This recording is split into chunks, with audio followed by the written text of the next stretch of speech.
Four young people explored an abandoned mine at night. After just 2 hours of frantic struggle, all of them died. When they were found, their bodies were lined up in a row, facing the exit, just 1.5 meters away from freedom. They clearly had a chance to escape. So why did they all collapse in the final seconds? The truth behind this is more suffocating than any horror film. The story begins in 2004. A 20-year-old American female university student bravely ventured into a mine shaft late at night, but after spending less than 5 minutes inside, she lost consciousness immediately. Her companions dragged her out and saved her. She never told anyone about this harrowing experience. Instead, she privately gave the cave a chilling name: the Death Cave. It was this very brush with death that created a deadly survivor's bias within her. Fast forward to August 18, 2005. After finishing a performance with 4 other young band members, they had a late-night dinner together. She proposed going on a cave exploration. The others eagerly agreed.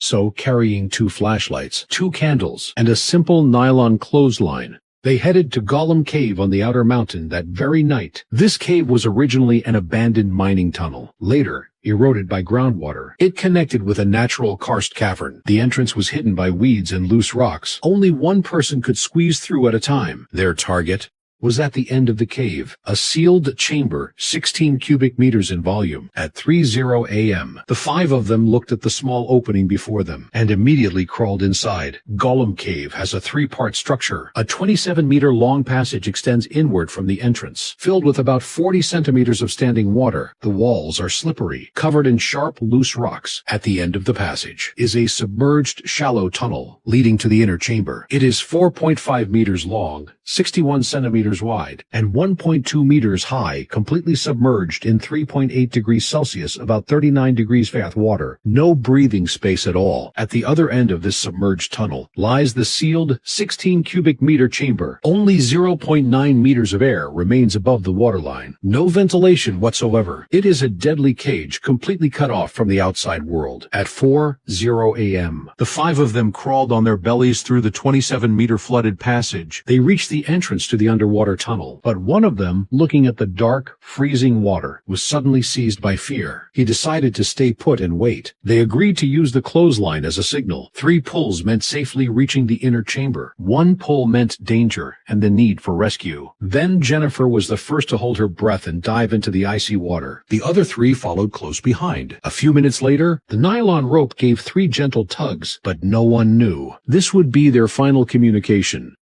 To celebrate their successful exploration, the 4 inside the chamber lit 2 candles. The faint light illuminated the cramped space. 20 minutes passed. Then the 4 began to feel